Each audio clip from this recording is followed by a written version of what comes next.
welcome, Diablo here, and today I'm bringing you our Colchester United Road to Glory, episode number 7, and we start off straight away, flexing our wallet. We're off to pick up a young man called Santiago, 7.5 million from Galatasaray, 21-year-old Mexican. Few days left of the transfer window, about 4 days left. Really felt like we needed to make a marquee signing. We've spent a little bit more on wages than I think we really wanted to, but hopefully this young man can be something we build upon for the future and take us over the line to hopefully the promised land this season. The first fixture is a home game against Sheffield United.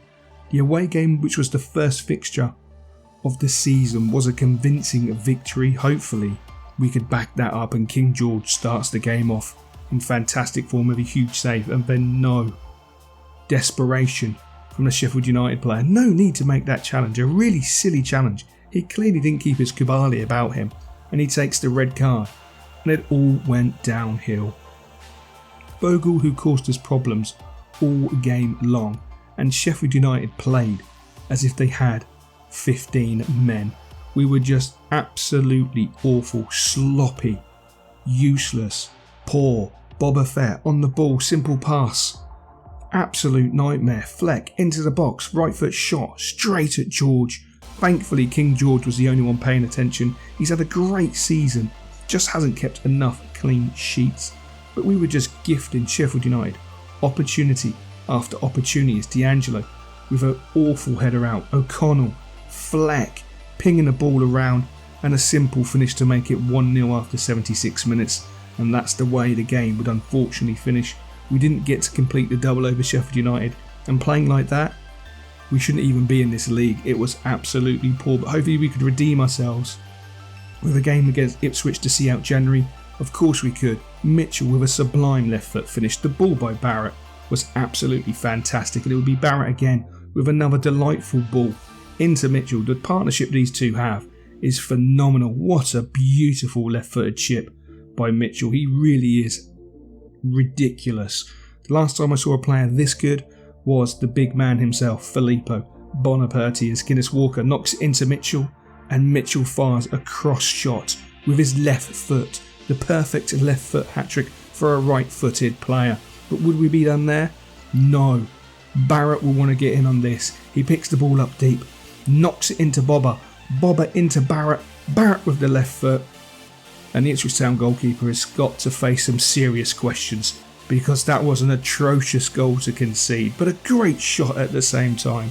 The opportunity was there, and Barrett does not hesitate to pull that trigger, and we would take a 4-0 victory. And then the words we do not want to see.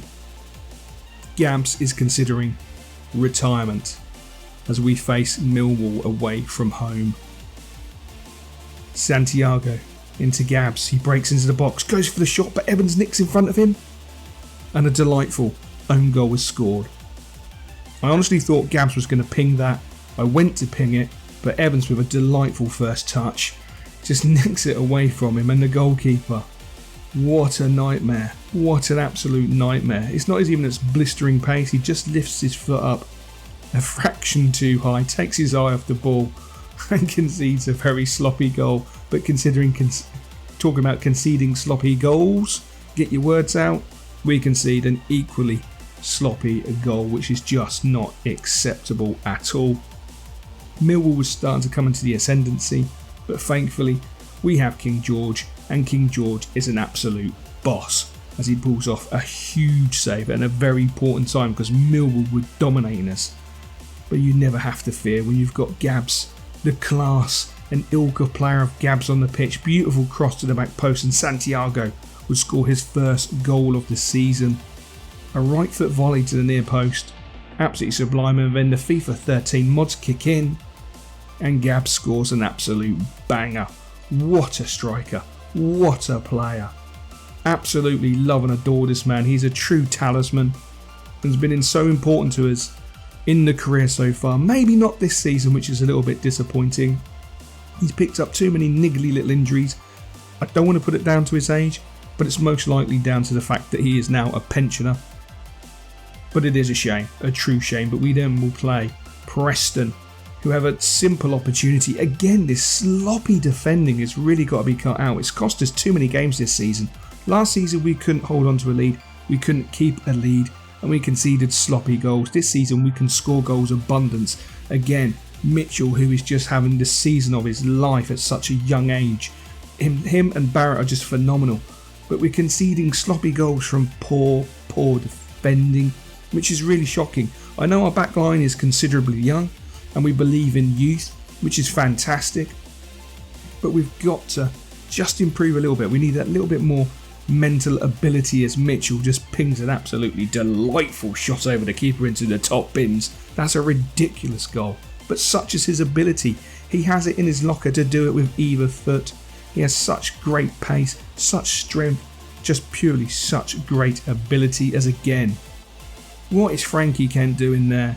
Leaving a gaping hole behind him. Just poor concentration. Something we really need to work on as Lahm is out of position, but it works in our favour as Healy picks the ball up, knocks it into Mitchell. There's only going to be one outcome. Of course there is. Top corner, Mitchell, 3-2. But would we concede again a sloppy goal? Or would King George come to our aid as he does? Really poor. We were lucky to get away with that, but what a save from King George.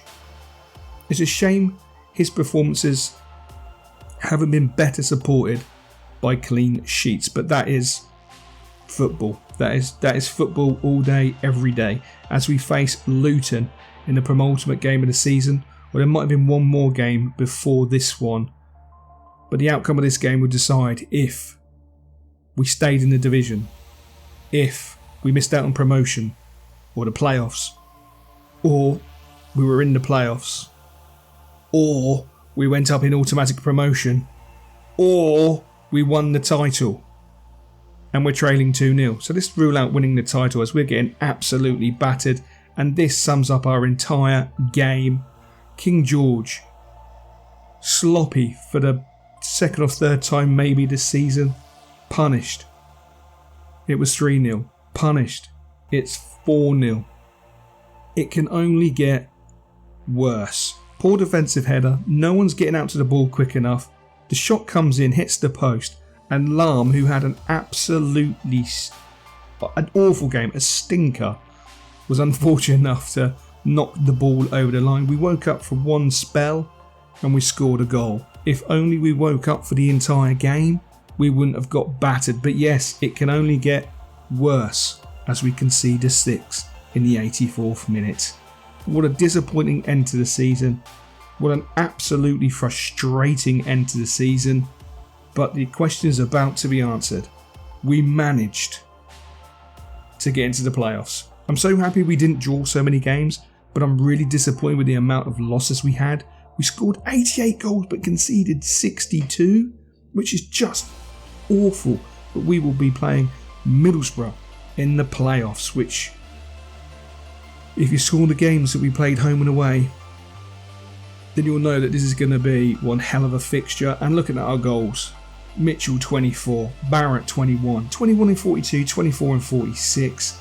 Absolutely outrageous. You've even got Healy in there. It's brilliant. You've even got Brendo in there. We can score goals. We can create goals as Mitchell and Barrett head the top of it. 30 goals, 30 assists between them. 15 each. They have been absolutely sublime all season long. But clean sheets, 9 from 43 games for King George is just not good enough. So many defensive frailties, something we've seriously got to look at, even if it means going to that dreaded 5 at the back, or bringing in a proper top experienced defender. When I say top experienced defender, not someone who's going to cost us an absolute song and a bird, but a decent, solid centre-back. But that's to worry about next season, because next up we have the playoffs.